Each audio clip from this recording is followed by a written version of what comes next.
Today. Good to see you. You too, thank you. I'll just introduce myself for the people watching. So I'm Michaela Kennedy from Yader Institute. I'm a director at the Institute, as well as do some support coordination with people with disabilities and help them get the services that they want. Would you like to introduce yourself, Hans, please? Sure, Hans Meissner. I'm an independent consultant at this point in time. Recently retired from a 40-year experience in the field of intellectual disabilities as a support provider, and many years as an associate professor of organization development and management, and have been working with organizations that are interested in individualizing supports from their legacy services, which include congregate care settings that they want to dismantle and serve people in more unique, person-centered ways. Awesome, thank you. And thanks for joining us for our Wicked Wednesday series. We're really excited. The wonderful topic that you have is, has person-centeredness become systematized and lost its magic? Please tell us a little bit about what you'll be talking about. Well, Mikhail, that's a provocative question. And it appears everywhere I go, people are very frustrated with what they feel is the co-opting of person-centered planning by government funding systems and over-regulation and step-down menus that lead you to sort of predetermined outcomes that fit into planning documents.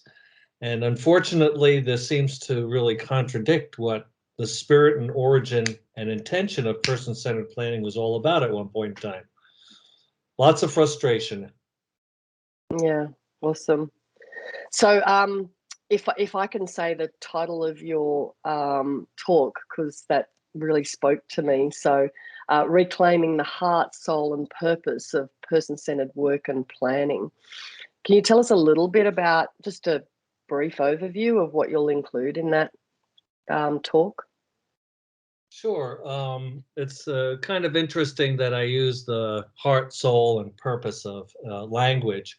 Really reflects that there are people that are very passionate about the mission of broadening the diversity of our community to accept and embrace difference.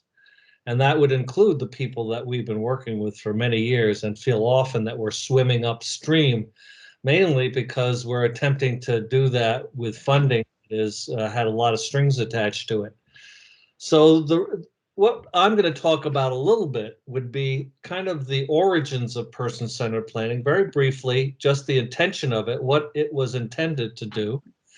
Secondarily, a little bit about our experience, at least in the United States, and more specifically in New York State, that seems to really be kind of the king of all regulation settings.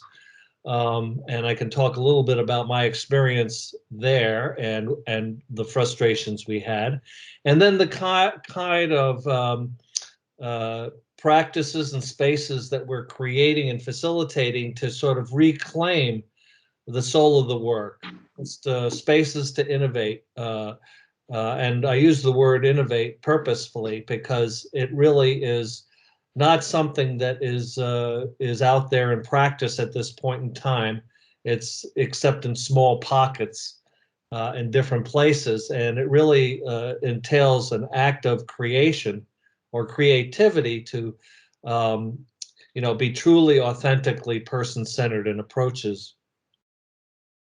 And so from there, I hope to invite people in that conversation in a World Cafe format.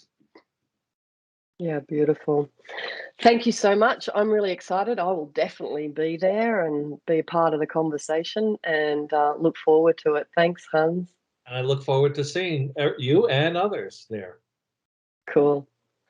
Thank you so much. So long.